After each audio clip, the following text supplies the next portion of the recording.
Pour ce nouvel épisode de Gatémérie, nous allons répondre à la question comment développer son intelligence émotionnelle. Dans notre éducation, notamment en France, l'école valorise le cerveau gauche, celui qui est associé au raisonnement logique et rationnel. Alors que le cerveau droit, plus intuitif et émotionnel, nous est un peu méconnu. Or, on a tous connu des situations dans lesquelles nous devions faire face à nos propres émotions et surtout quand ça implique une autre personne. Pour mieux apprendre sur ce sujet, j'ai fait appel à Vanessa Helbwich, championne du monde de poker et formatrice, qui se présentera en début d'épisode.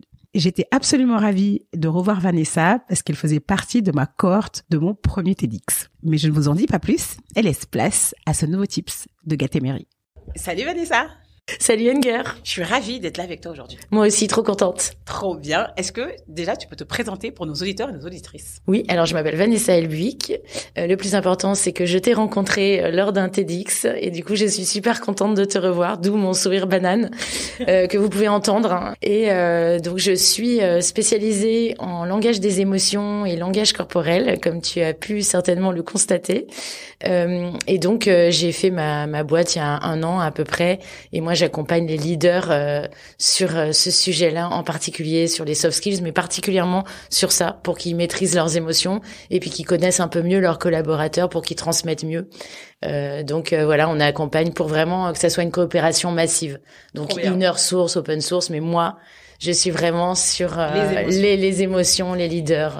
Et voilà. Qu'est-ce qui t'a amené à faire ça? Parce que ce qui est intéressant, c'est ça aussi, c'est qu'avant, t'es la seule femme championne du monde de poker française. Oui, tout à fait. T'as tout compris. Voilà, française. Et avant aussi, t'étais chanteuse.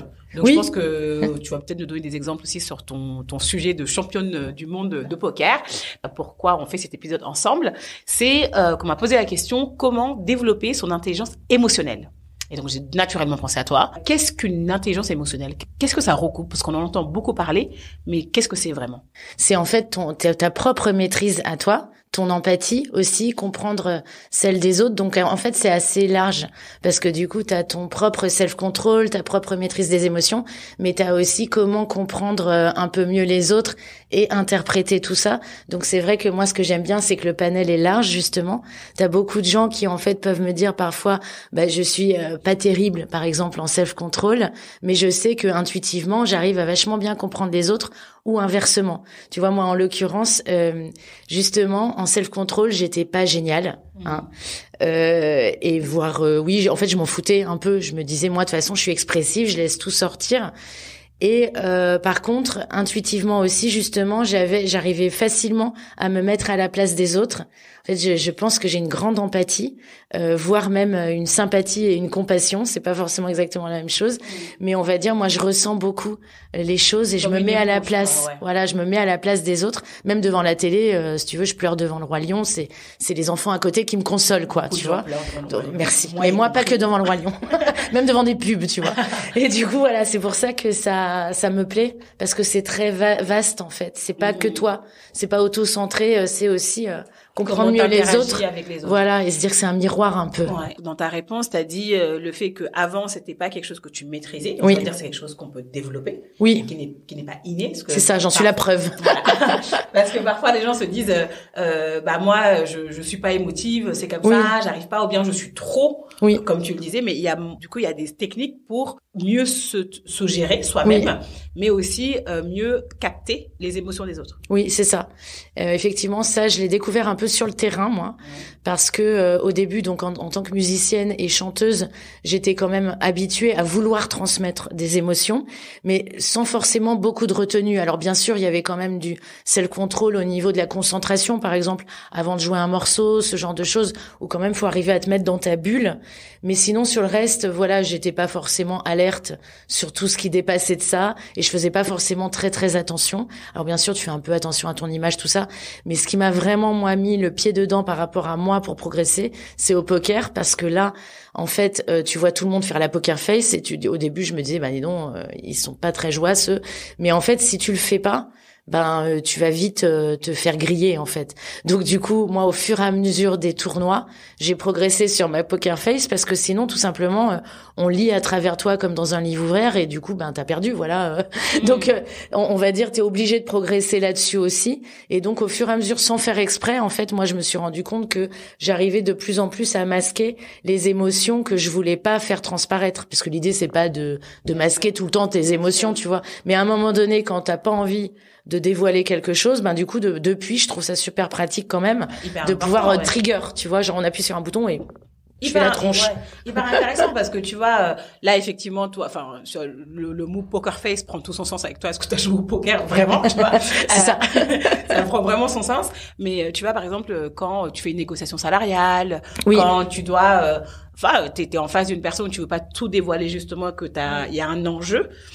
Comment, concrètement, on fait pour, justement, avoir cette poker face? Donc, on va commencer d'abord par la poker face, pour maîtriser ses émotions. Comment on fait pour maîtriser ses émotions? Est-ce que tu as des conseils à donner là-dessus? Oui, alors je pense que déjà, il faut se dire que ce qu'on voit chez les autres, souvent, ça va être chez nous aussi, qu'on n'est pas seul au monde. Et donc, du coup, les émotions, elles vont souvent transparaître quand on les ressent. Dès qu'on commence à les ressentir de manière forte, déjà il faut avoir finalement je pense une espèce de prise de conscience de ça, se dire ok là je viens de voir un truc qui me plaît pas, je viens d'entendre un truc qui me plaît pas, mon boss vient de tomber, mais ça peut être des trucs plus graves en fait aussi. On rigole, ça. Tu vois, voilà, normalement tu te marres. Voilà, c'est ça. Et du coup dans toutes ces situations là, parce qu'évidemment bon là c'est pour pas rigoler, mais des fois ça peut être aussi pour masquer ta surprise. Par exemple, je sais pas, t'as pas été prise plutôt qu'un autre, on l'annonce devant toi, t'essayes de faire un peu fair play, en fait à l'intérieur t'es en train de mourir, mais t'as envie de montrer quelque chose de fair play, ce genre de choses. Et du coup, je me dis déjà, il faut s'en rendre compte que l'émotion va monter, te dire ok, je suis pas un drone, je suis pas un droïde, donc ça va transparaître. Alors je me focus un peu, je me reconcentre. En fait, c'est une forme de mini méditation un peu. Et en fait, ça prend quelques temps, pas longtemps pour l'apprendre, mais pour le déclencher, t'as besoin de 2-3 secondes pour te rendre compte que l'émotion arrive. Et une fois que tu sens qu'elle va monter, donc ça peut être le rouge aux joues, ça peut être tu vas bafouiller, ça peut être la colère qui monte, n'importe quelle émotion forte. Et en fait, moi souvent ce que je fais, c'est au poker, c'est ce que je faisais, je mets mon regard sur quelque chose de fixe sans bouger. Donc ça peut être généralement pas une personne, parce que déjà ça va les gêner, et toi t'es trop mal en fait aussi. Donc par exemple, tu vois, je regarde ton ordinateur, ou là je regarde au loin dans le studio. Et en fait, je vais rester comme ça, et au bout d'un moment, tu vas faire en sorte que ton regard devienne flou. Tu vois, comme quand t'es un peu dans les vapes, comme ça, dans les rêves un peu. Et en fait, tu plisses un petit peu les yeux, tu restes concentré sur un seul point. Et généralement, ça aide vraiment à, ça y est, ok, du coup, tu regardes ça. Tu prends conscience. Et tu prends conscience que ça monte déjà, et tu vas regarder ça et tu te concentres. Et en fait, ça a tendance à faire quand même baisser le stress. Et souvent, en fait, parce que souvent les gens, ils se disent, tiens, je vais essayer de me calmer, j'essaie de me calmer, ils arrêtent pas de réfléchir.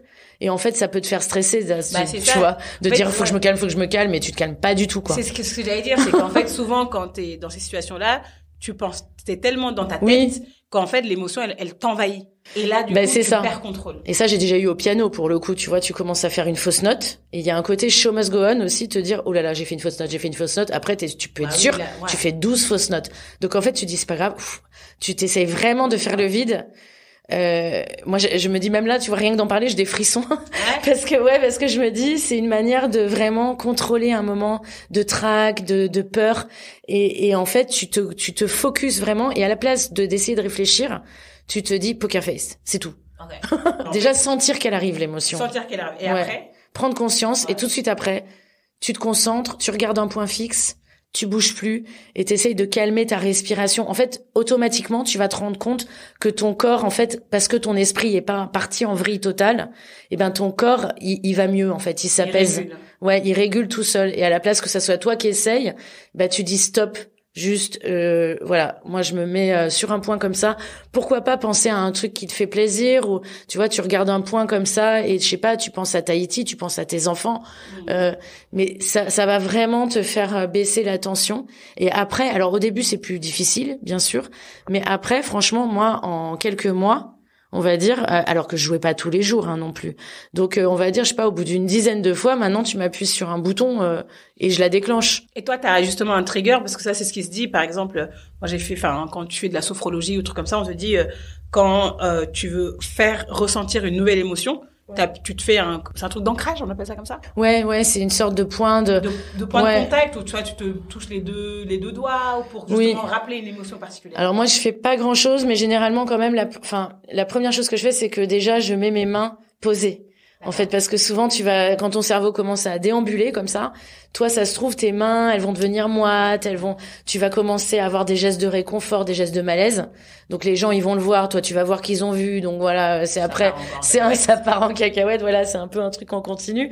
Donc, tu vois, à la place d'être comme ça, de se dire, oulala, j'essaye de poser mes mains. Et tout ça aussi, ça va contribuer au fait de se calmer, en fait. Donc, rien que de poser ses mains comme ça, de se dire, voilà, j'ai conscience que là, je suis pas en train de triturer un truc. Et du coup, ça va quand même m'aider à faire attention. Et j'essaye aussi de respirer, calmement, tu vois, de me dire, tout va bien. Et pourtant, je fais pas du yoga, mais les arts martiaux, ça peut aider aussi, tu vois, à ce genre de choses. Et les gens qui sont habitués à être avec le trac. Les artistes, les sportifs, je pense, ils sont aidés naturellement avec ça. Donc se dire comment je suis quand je cours, comment je suis quand je suis sur scène, et si je le fais pas, c'est pas grave.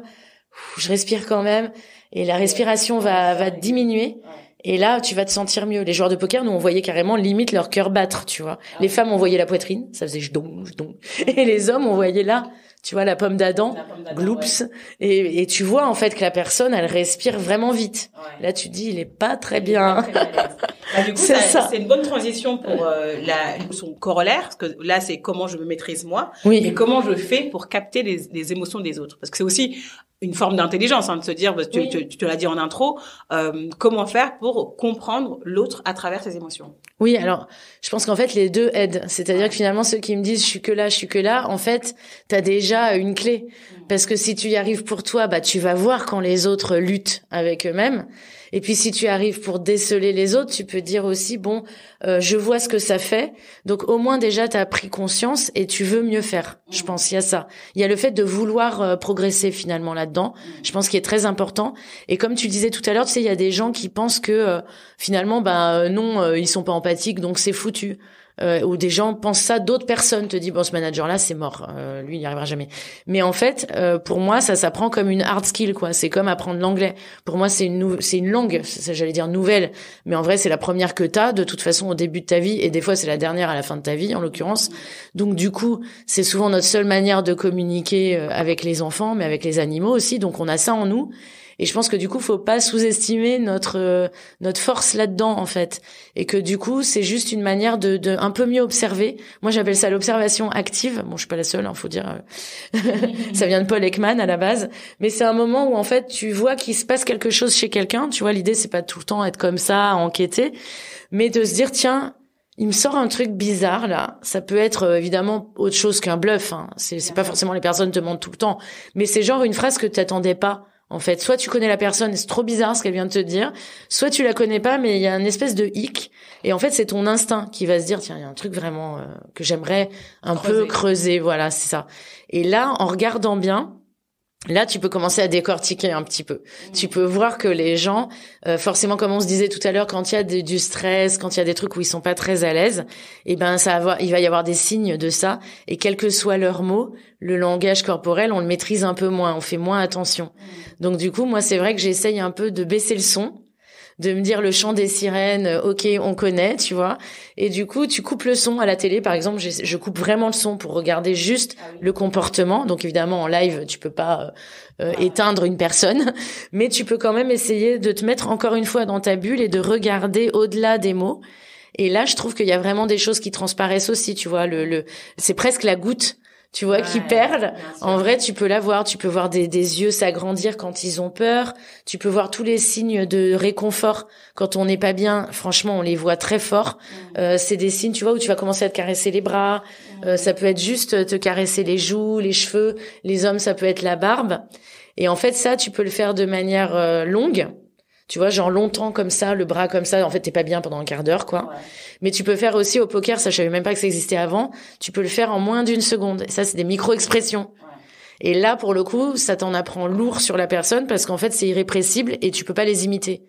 Donc un acteur, par exemple, à moins que ce soit peut-être Leonardo DiCaprio, je sais pas, mais même les acteurs, si tu veux, ils ont du mal à imiter les micro-expressions en vrai, parce que c'est genre une image sur une vidéo, tu vois, faut stopper l'image sur la vidéo pour la voir.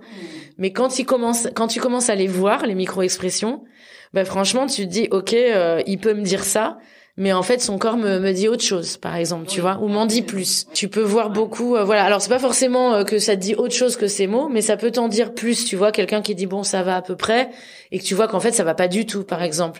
Ou qui dit, je sais pas, j'adore les huîtres. Ben, tu peux dire, tu lui fais pas des huîtres parce que tu l'aimes bien. Ceux qui écoutent, ouais. Elle dit ça. En bougeant la tête. Elle dit ça en disant non. En disant non.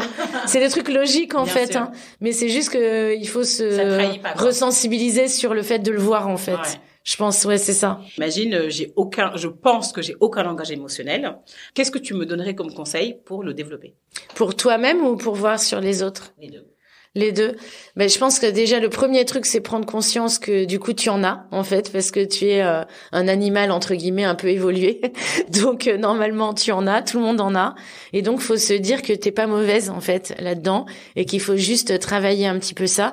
Et le premier conseil donc pour le self-control, toi, pour maîtriser tes émotions, ça serait pourquoi pas donc effectivement de commencer par essayer de se maîtriser de maîtriser un peu les effets sur son corps.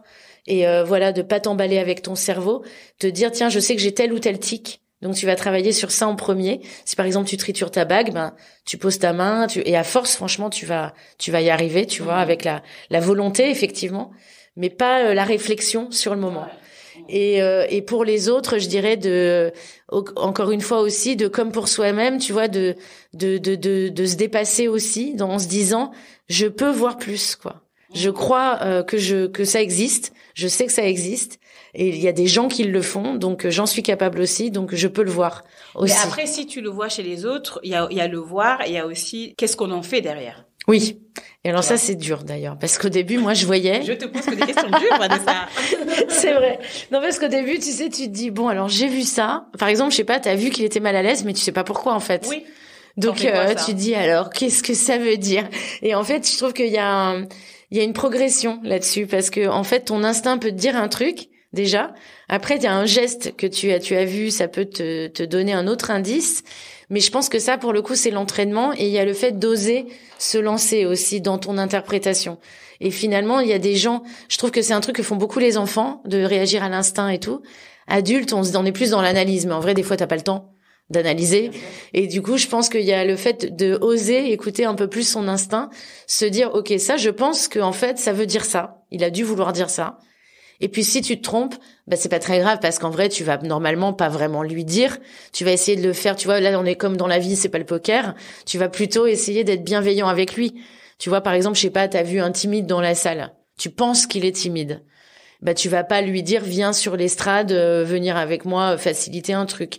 Ou si t'as vu un troll, un élément un peu perturbateur, bah c'est bien de justement lui tu l'invites pas sur la scène. Ou alors en tout cas tu l'as vu, tu peux lui servir un peu un traitement spécial. Ouais. Puis après est-ce que aussi le fait de comme tu dis il faut avoir de l'audace et dire les choses. Oui. Est-ce que c'est pas aussi le fait de dire bah juste je pense que j'ai l'impression que tu es timide. Est-ce que tu tu vois. Mais voilà, c'est ça, c'est que selon la situation, quoi. Ouais, c'est ça, selon la situation, tu peux le partager en fait aussi, parce que ça n'empêche pas de rester franc. T'as pensé un truc, t'as vu quelque chose.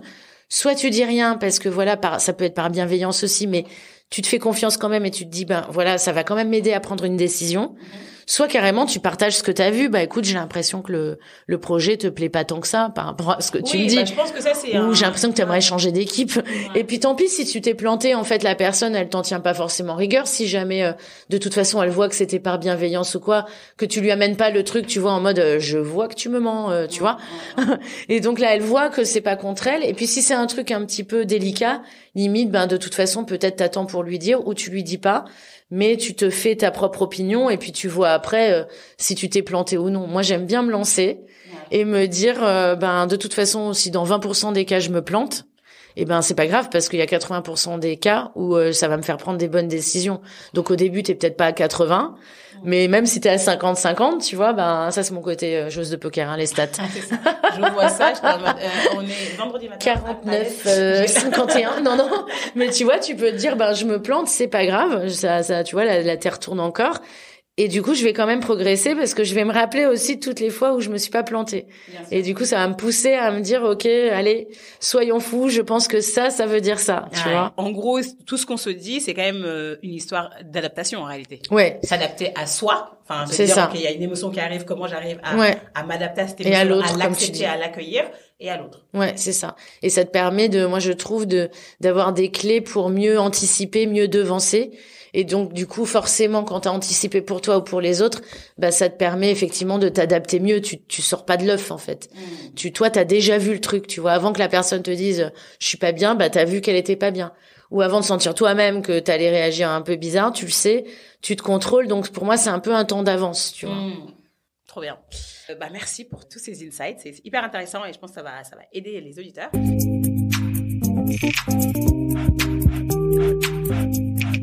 Je vais te poser la question bonus du podcast qui est quelle est la réussite pour toi, Vanessa? Alors la réussite pour moi, c'est vrai que cette question, elle est encore elle est bien, je savais qu'il y avait ça. Je savais Et je me suis dit c'est pas grave, freestyle quand même. Freestyle. En fait, la réussite pour moi, c'est quelque chose de simple que je vais dire mais je le pense vraiment, c'est tout simplement d'être heureux en fait, d'avoir réussi à être heureux parce qu'en fait tout le reste, je pense que c'est accessoire. En fait, et que même que ça soit dans ta réussite professionnelle, personnelle, c'est juste réussir à être bien. Et donc, moi, c'est passé en l'occurrence par le fait de changer de métier souvent, d'être dans des métiers passion, etc. Mais ça contribue à me rendre heureuse, en fait. Arriver à faire ce que tu as envie de faire. Et ça, déjà, c'est une liberté que tout le monde n'a pas, quoi. C'est clair. D'ailleurs, je vais te poser une question bête, mais elle est pas bête, ma question. Non. Mais, déjà, elle est pas bête. Déjà, voilà. Mais, comment t'es tombée dans le poker? Parce que tu vois, c'est particulier, quand même. Oui, c'est vrai. Et en plus, j'étais pas vraiment prédestinée, parce que moi, j'étais pianiste, prof de piano, tu vois. Et en fait, c'est grâce ou à cause, j'allais dire, mais c'est plutôt grâce à mon frère, parce qu'en fait, on était à la base très joueurs, tous dans la famille. Ah, déjà, oui. Mais tout sauf jeux d'argent. Donc, tu te dis, ça commence bien. Mais c'est-à-dire que j'étais vraiment jeu de plateau, jeu de rôle, jeux vidéo, geek, quoi, on va dire. Okay. Grosse geek. Et mon frère, il s'est mis au poker. Et du coup, pendant un moment, genre pendant au moins 6 mois, je comprenais rien à ce qu'il racontait et ça m'énervait parce que il était vraiment à fond dedans. Et il me disait, j'ai fait ça. Et au bout d'un moment, c'est lui qui m'a appris et j'ai eu de la chance parce que comme il était bon, bah tu sais, t'apprends avec un bon quoi. Ouais. Donc il te donne pas de mauvais conseils. Donc ça m'a permis moi de monter très vite en compétences grâce à lui en fait. Ouais. Après, il y a une différence entre savoir bien jouer au poker et aller en compète et être champion du monde. Tu vois, c'est ça, oui. Accessoirement. C'est ça, mais ça m'a donné un peu confiance en moi, en fait, pour y aller. Et puis aussi, une fois n'est pas coutume, mais il se trouve que dans le poker, être une femme, ça a son avantage parce qu'il y en a pas beaucoup. J'imagine. Et donc, du coup, moi, j'ai été repérée plus facilement par les sponsors. Et ça m'a permis de justement pouvoir avoir cette ascension parce que c'est un peu comme la pub pour le loto. Si jamais tu grattes pas, tu peux pas gagner. Ben moi je pouvais pas gagner au loto parce que je joue pas, mais au poker on va dire ça m'a quand même permis un sponsor de pouvoir y aller. Sinon de moi-même je serais pas allée peut-être à Las Vegas, etc. Tu vois par rapport aux frais que ça engendre, tout ça, puis même à l'inquiétude de dépenser aussi. Donc moi j'avais pas ce poids-là. Et j'y suis allée en mode trop bien un jeu et je pense que j'avais l'air d'une newbie parce que pour le coup je connaissais rien au poker, mais par contre moi derrière ce qui se voyait pas c'est que j'étais une grosse fan de jeu et que du coup j'avais plein d'autres tips en tête déjà. Donc il devait se dire mais celle-là elle comprend rien, elle met pas les cartes au bon endroit et tout, mais je me disais ouais mais attends. Mais à la fin elle gagne. À la fin j'ai joué à d'autres trucs. Ouais voilà, c'est ça. Bah trop chouette. En tout cas, merci beaucoup Vanessa. Merci beaucoup de ton invitation, j'étais trop contente de te voir. Bah moi aussi. À bientôt. Ciao, ciao. Ciao. C'est trop drôle. On garde tout ça.